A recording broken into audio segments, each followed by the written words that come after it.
Let's be honest. When you hear the name Donald Trump, what comes to mind?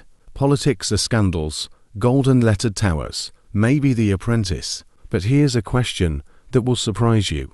Which of Trump's businesses was not just high profile, but truly the most profitable? The one that not only made his name, but also brought him millions, and perhaps taught us more about the modern economy than any university. This text is not just a story about big money. It is a deep dive into how the billionaire mindset works, how to create an empire out of words, buildings, and yourself, because Trump is a business that has become a man.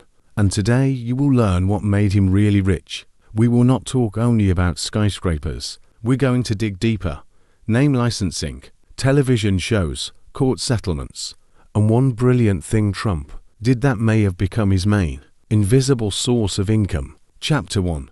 Not the property, but the name. Yes, he started with real estate. Yes, Trump Tower is an icon. But Trump's main source of income is not the buildings themselves. It's the right to use his name. In the 90s, he realized that selling towers was one thing, but renting out his own name is safer, faster, and more profitable. He didn't build hotels in every country, but there were Trump hotels, Trump International, Trump golf clubs everywhere, and most of them did not belong to him. It was just other businessmen paying Trump to put his name on their buildings. This is not just a business. This is a revolution. In a world where brands are more important than products, Trump has become a licensed myth. Chapter 2.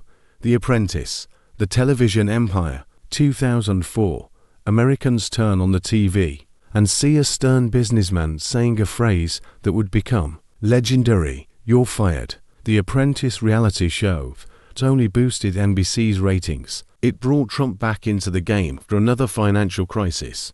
And more than that, it made him a pop star. 14 seasons, millions of viewers, tens of millions of dollars. But the main thing is the effect of influence. After that, Trump ceased to be just a tycoon. He became a national symbol of strength. And this opened the door to politics for him.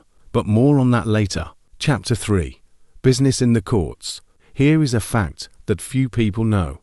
Trump is a master of litigation strategies. He often made his money not on investments, but on deals, compensation, and trials. He knew how to push, how to drag it out, how to win.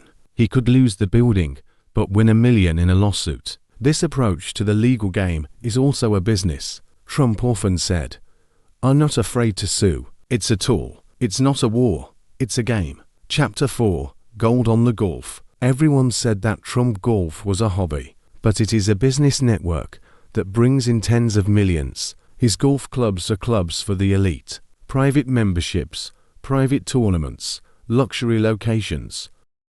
It's not just about sports. It is a space for negotiations, for corporate mergers, for intrigue. And Trump is the master of this stage. It's where things are decided that we'll never see on TV. Chapter 5. Politics as business. And now we come to the most interesting part. Trump's presidency was not a financial failure. On the contrary, it took his brand to a new level. His name appeared in every home, in every news report, in every controversy, and any publicity is a resource. During this time, he sold more books, licenses, and merchandise than in all previous decades. He also collected millions of donations that went to his campaign support fund, often with a thin legal line between politics and business. Chapter 6. Naming as a money machine. In a world where everyone wants to be a brand, Trump has become the king of naming. His name is a product. It is a logo. It's an asset. And it is the most profitable part of his business. Because the license does not require employees, does not require risks. You just sign a contract and you get paid for air, for a symbol, for influence. Chapter 7. What you can learn from this. The lessons from this story are not just for billionaires. They are for everyone. Because today you are a brand yourself. And each of your posts, stories, and videos is an investment in the capital of your name. Build an association around yourself. Sell influence, not product. And don't be afraid to play big, even if your business is just an Instagram page for now. Chapter 8. The finale. Donald Trump's most profitable business is not a tower, a show, or even politics. It's Trump himself. And this is the main lesson. You can be an entrepreneur even without a factory, if you are the brand.